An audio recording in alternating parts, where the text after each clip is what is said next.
Senator Bob Menendez says he expects to be exonerated and that his record is clear and consistent. These were comments he made, first public ones since he was indicted on federal bribery charges on Friday. Menendez and his wife are accused of accepting hundreds of thousands of dollars in bribes in exchange for wielding his political influence to benefit the government of Egypt and business associates in his state of New Jersey. Today, he maintained that he had done nothing wrong. If you look at my actions related to Egypt during the period described in this indictment and throughout my whole career, my record is clear and consistent. CBS News congressional correspondent Nicole Killian joins us now. Nicole, you were there at the press conference. Senator Menendez refused to resign, but he didn't discuss anything around the re-election. What did you make of his remarks, and did we miss anything there? Well, the senator made clear that this really will be his biggest fight yet. You'll recall that he was indicted several years ago, but there was a mistrial on those particular charges. This time around, we are seeing more Democrats who have come out calling for his resignation. So that is why you heard him today say that this will be his biggest fight yet, even though he is vowing not to step down. And then he walked through 4 bullet points. He said that all people are presumed innocent until proven guilty. You heard in that soundbite there as well. He also defended his work on Egypt, saying that he has been steadfast on issues related to civil society and human rights.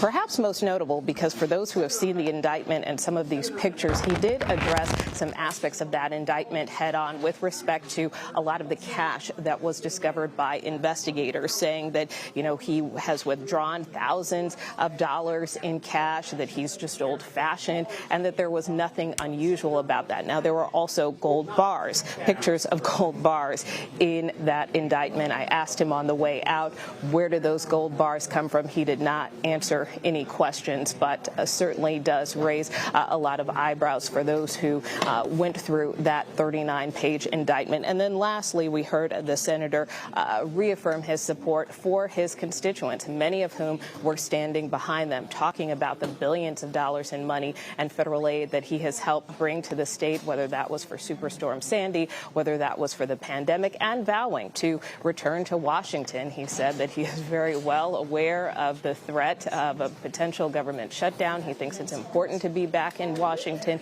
so he does expect to return. You know, the guilt or innocence of the senator will be decided, of course, by the judicial process, by the courts, but the politics of this will be sorted out by the voters and Democrats and Republicans. I'm very curious how Democrats in the House and the Senate are responding to this indictment, and also how Republicans are, given what they've already said about indictments of former President Donald Trump.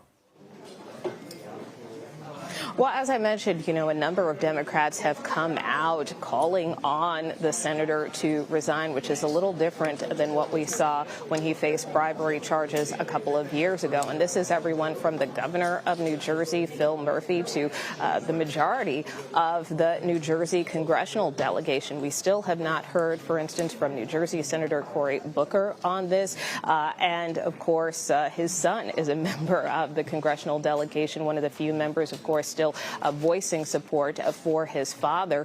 You know, as far as Congress as a whole, we also saw over the weekend, for instance, Pennsylvania Senator John Fetterman come out, one of the first senators to come out, saying that Senator Menendez should resign. Of course, the Senate is out today, as is the House, but certainly expect a lot more reaction as we get into this week.